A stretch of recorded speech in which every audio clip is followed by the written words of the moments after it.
how are you doing? Anyways, we are back again with a new video. Like I said from the last video, I was gonna dive deeper into things that you can do to maximize your single season. So we're just gonna jump straight right into it because I don't want this video to be too long. I realized editing is a full-time job. What? But I digress. So number 1, work on your inner demons. Why did I choose those words specifically? Because I realized that a lot of people have been through a lot of things in childhood while they were growing up. And when I mean a lot of things, I'm talking about trauma, I'm talking about like all forms of abuse, different things that messes with your inner being, right? Now, when something traumatic happens to you, and sometimes it's not even like traumatic per se, but just something that changes your outlook in life, you need to work on yourself so that that situation or that person or whatever it may be doesn't affect how you deal with other people going forward. Now, we're in a generation where we are very vocal about our mental health. We are very vocal about, this happened to me, that happened to me.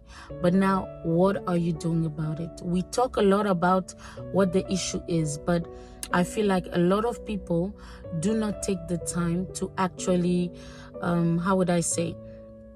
go through the process of healing, of, getting to a better place from the inside.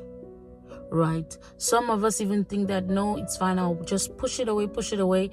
Once I find the one, once I find my person, they will understand or they will help me work it out. No, I tell you, your single season is the time that you have to look inwards and work on yourself.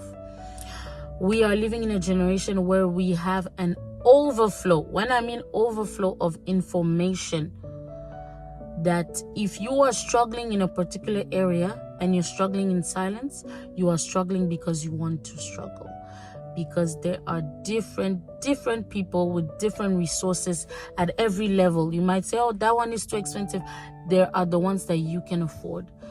The issue is you're not just putting in the work to find those resources and to apply them. So number 1, work on your inner demons, whatever is eating you away from the inside. Is it depression? Is it abuse? Is it low self-esteem issues? Is it a traumatic event that happened in your family or to you specifically? Whatever it may be, deal with it, okay? Number 2, it is the time to work on your spiritual maturity. I can't overemphasize on this one. We are also living in a generation where people, they take spirituality as, they take it a bit lightly, right? Even Christianity, like there are people that, yes, I'm Christian, I go to church, it's just for the vibes, it's just to be able to post on Instagram or Facebook that I was in church on Sunday. But how you know you're spiritually mature? If it's just you and God, do you actually have a relationship with God? Do you actually have a Christian walk, a faith walk? That's how you know you're mature. Can God actually tell you that, no, my daughter, my son, you're not doing that today, and you have the capacity to listen and obey? That is your walk with God. Now, why is spiritual maturity important? Number 1, the Bible already tells us, study the word to show yourself approved. There's a certain level of responsibility that, especially God himself, he's not going to trust you with them when you are not spiritually mature. And marriage is one of the biggest responsibilities you can ever get yourself involved in. Why?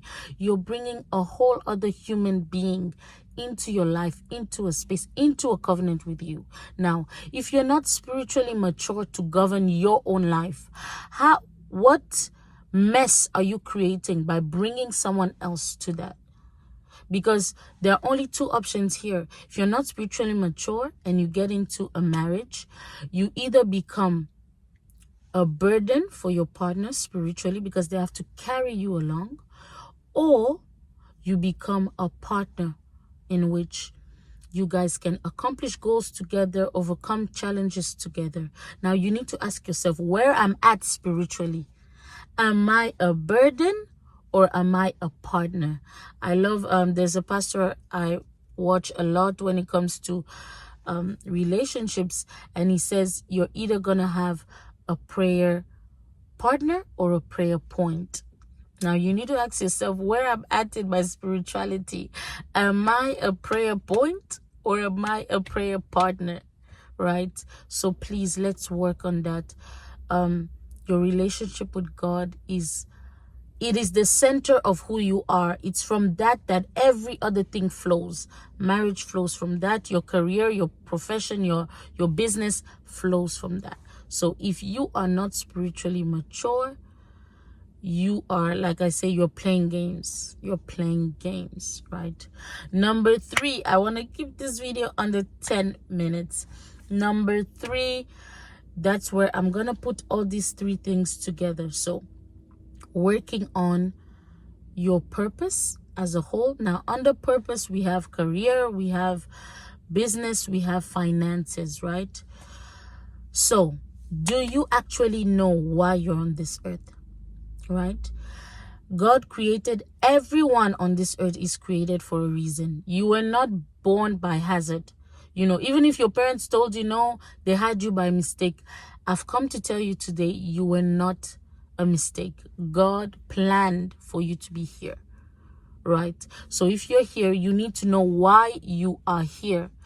Why do you need to know your purpose? Because it's from your purpose that you start living out, you start mapping out a plan and a strategy, right?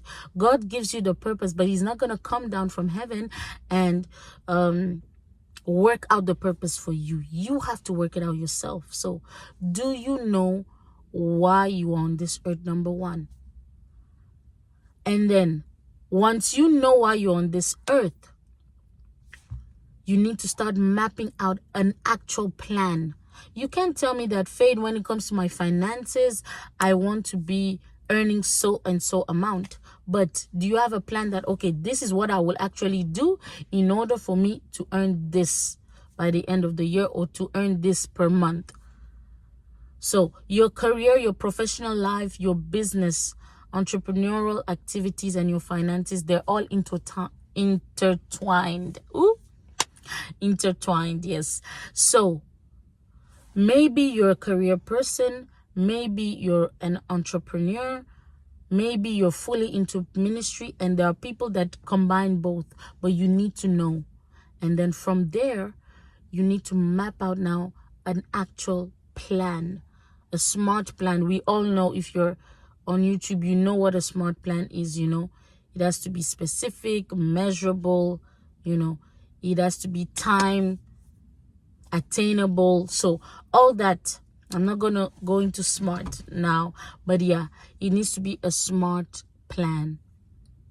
From there, you can now map out where you want to be. Listen, one thing I always told God, I said, when I get married, I want to marry as an advantage, a plus. I refuse to be a liability financially.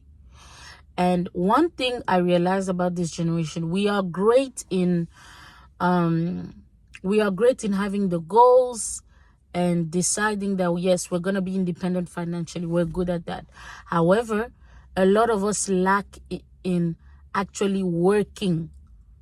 We think that getting the money, getting your career goals, your business goals, it's something that's just going to happen like this. You know, it's a microwave generation. We want to get rich quick.